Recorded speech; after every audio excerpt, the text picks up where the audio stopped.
I don't usually hype things up, but today, I want to share the only formula you'll ever need to stop wasting time with boring ChatGPT outputs and start getting responses that feel like they were written for you. Hey friends, welcome back to the channel. If you're new here, I'm Thinking Machines and I spend way too much time experimenting with ChatGPT. A couple of months ago, I realized something. The reason some prompts give you robotic, lifeless answers, while others sound like they came from a professional consultant, isn't luck, it's structure. There's a method behind it. Since then, I've tested dozens of prompt hacks, but the thing that changed everything for me was locking on to a simple formula. Once you learn it, you'll consistently get high-quality outputs, whether you're writing an email, planning your workouts, or even prepping for a job interview.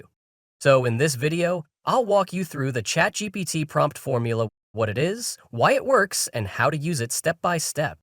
Why you need a formula in the first place. Here's the problem. Most people type something like, write me a blog post about fitness, and then wonder why ChatGPT spits out something bland. The truth is, the AI isn't bad, it's just under-instructed. Think of it like asking a chef, make me food. Technically they can, but don't expect a 3-course dinner customized to your tastes unless you give more details.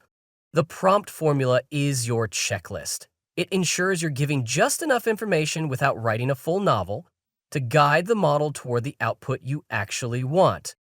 And here's the formula in one line. Task plus context plus persona or role plus format plus tone plus examples or extras. We're going to break down each piece, but keep in mind, not every prompt needs all 6. Some prompts work fine with just 2 or 3 pieces. The key is knowing what to add and when. Step 1. Task. Always start with the verb. The first building block, and honestly the one you can't skip, is the task. Your task is the action you want ChatGPT to perform. Think of it as the verb in your sentence. Write, analyze, generate, compare, summarize. The mistake beginners make is being too vague. They say, tell me about climate change. Sure, ChatGPT can answer, but you'll likely get a high school textbook summary. Instead, start with an action that makes your end goal crystal clear. Summarize the main causes of climate change in 3 bullet points. Write a persuasive email explaining why businesses should care about reducing carbon emissions. Generate 10 YouTube title ideas for a documentary on rising sea levels. Notice how each one begins with a verb and defines an outcome. That's the difference between meh output and something you can actually use. Pro tip, if you're not sure how to phrase the task, literally ask ChatGPT, suggest 5 action verbs I can use to structure this prompt. Yes, you can use the AI to improve your prompts. Step 2. Context, the guardrails. The second piece of the formula is context. If the task is what you want done, context is the why and how. It sets the stage, limits the scope, and adds constraints. Here's an example. If you just say, write me a 3-month workout plan, ChatGPT might imagine you're training for the Olympics. But what if your real situation is this? You're 70 kilograms. You want to gain 5 kilograms of muscle. You only have 2 hours a week to train, and you don't have access to fancy equipment. Now your prompt becomes, I'm a 70-kilogram beginner aiming to gain 5 kilograms of muscle in 3 months. I can only train 2 hours a week with dumbbells and a pull-up bar. Write me a 3-month workout plan. See the difference? Same task, but now the output is tailored to your real-world needs. The challenge with context is figuring out how much is enough. Too little, and you get generic results. Too much, and you risk overwhelming the model with irrelevant details. Here's a quick framework I use. Number 1. Who is the user? Beginner, advanced, student, CEO. Number 2. What does success look like? More sales, more muscle, better grades. Number 3. What environment are they in? Time limits, budget constraints, resources available. If you answer those 3, you've usually got enough context to guide ChatGPT without drowning it in fluff. Step 3. Persona. Who should ChatGPT be? Next is persona, sometimes called role. This one's optional, but it makes a huge difference. Instead of talking to a blank slate AI, you give ChatGPT a hat to wear. Think about it. If you ask, write me a resume, the output will be fine, but pretty plain.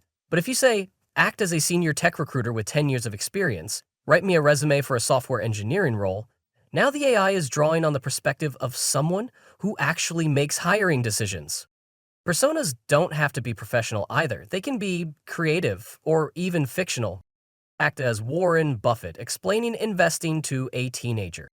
Pretend you're a stand-up comedian. Write me a joke about office life. Be a pirate captain giving me advice on how to negotiate my salary. Yes, it sounds silly, but personas work because they instantly shift the style, language, and framing of the output, and sometimes that's exactly what you need to break out of a boring answer. Pro tip, the clearer and more established the persona, the better. Asking ChatGPT to act like my cousin Jake probably won't work, but asking it to act like a seasoned project manager at Google will. At this point, we've covered the first half of the formula.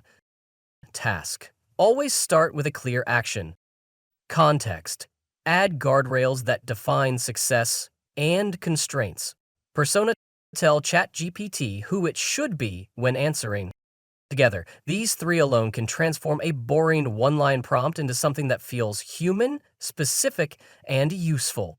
In the second half of this video, we'll go deeper into the last three components: format, tone, and examples or extras, and I'll show you how to stack all six into one powerful professional-grade prompt. Step 4. Format. Shape the output. The next piece of the formula is format. Think of format as how you want the answer delivered. ChatGPT can output text in endless ways: bullet points, essays, tables, even code blocks. But unless you say so, it'll default to paragraphs. Let's go back to the workout example. Instead of "give me a 3-month plan," say, "give me a 3-month plan in a table format with columns for week, exercise, sets, and reps." Now, the result is something you can paste directly into a spreadsheet. Other common formats you can request: bullet points for concise notes, email format if you're drafting a message, markdown with headers if you're organizing a long text, step-by-step numbered list for instructions. Pro tip: before you write your prompt, close your eyes and picture how you'd like the final answer to look. Then just tell ChatGPT to give it to you in that format. Step 5. Tone. Control the voice. Next is tone. This is all about how the response sounds. Do you want it professional, playful, witty, serious? Here's an example. Say you need a cover letter. If your prompt is, "write me a cover letter for a marketing role," you'll get something stiff and generic. But if you add, "use a confident but approachable tone," suddenly it feels human. Another example, explain Bitcoin in a fun, sarcastic tone. Summarize this report in clear, professional language. The challenge is finding the right adjectives. If you get stuck, just ask ChatGPT, suggest 5 toned keywords I can use for this prompt, then plug one in. Easy. Step 6. Examples and extras. Show, don't just tell. The last piece is examples, sometimes called exemplars. This is where you feed ChatGPT a sample or structure to copy. Why does it matter? Because language models learn patterns. If you show them what good looks like, they'll mimic it. Let's say you're rewriting a resume bullet point. Instead of "make this sound better," you could say, "rewrite this using the format: I accomplished X by doing Y, which resulted in Z." Suddenly, the AI has a structure to follow. Another use: job descriptions. If you paste one from LinkedIn and say, "follow this format to write a job description for a product manager," you'll get something polished, not random. Pro tip: you don't always need a full example. Even giving a framework like STAR, meaning situation, task, action, result, is enough for ChatGPT to run with. Putting it all together, demo prompt. Okay, let's combine everything. Here's a weak prompt. I just launched a new app. Write an email to my boss about it. Now, here's the same request using the full formula. Task: write an email. Context: I just launched a new productivity app that hit 5,000 downloads in the first week, double our target. Persona: you are a senior product manager at a tech company. Format: structure the email with a TLDR, results section, and closing thank you.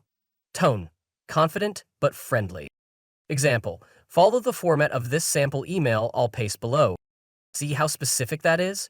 The output will read like a real professional email, not something pulled from a template. So here's the full ChatGPT prompt formula one last time. Task plus context plus persona plus format plus tone plus examples. Task equals what you want, context equals the guardrails, persona equals who's speaking, Format equals how it looks. Tone equals how it feels. Examples equals what to model.